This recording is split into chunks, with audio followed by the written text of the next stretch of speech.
सबको मेरा नमस्कार।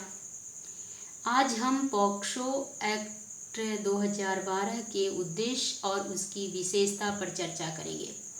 पॉक्सो अधिनियम के उद्देश्य खंड में ही उद्देश्य समाहित है।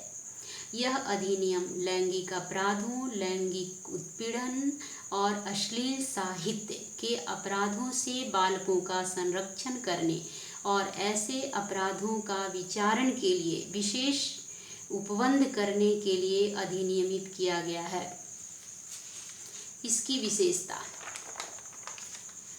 इस अधिनियम में बालक से तात्पर्य 18 वर्ष से कम उम्र के बच्चों से है।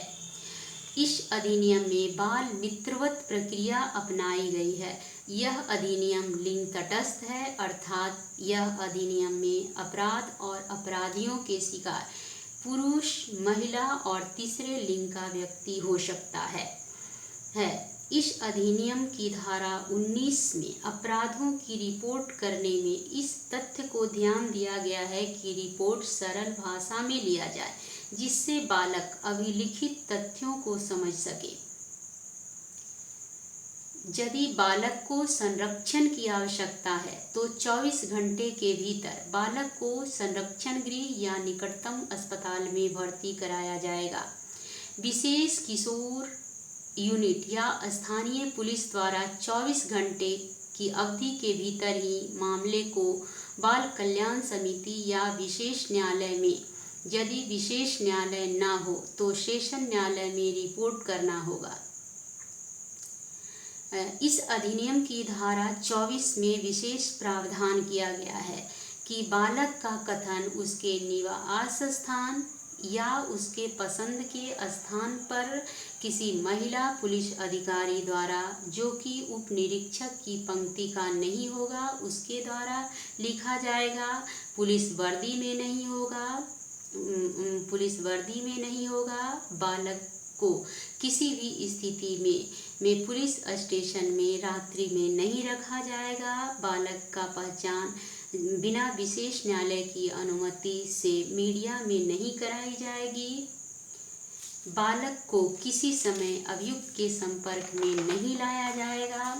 धारा 27 में प्रावधान किया गया है कि चिकित्सीय परीक्षण यदि बालिका है तो महिला डॉक्टर द्वारा उसका किया जाएगा और उसके माता पिता या अन्य रिश्तेदार की उपस्थिति में जिस पर बालक भरोसा करता है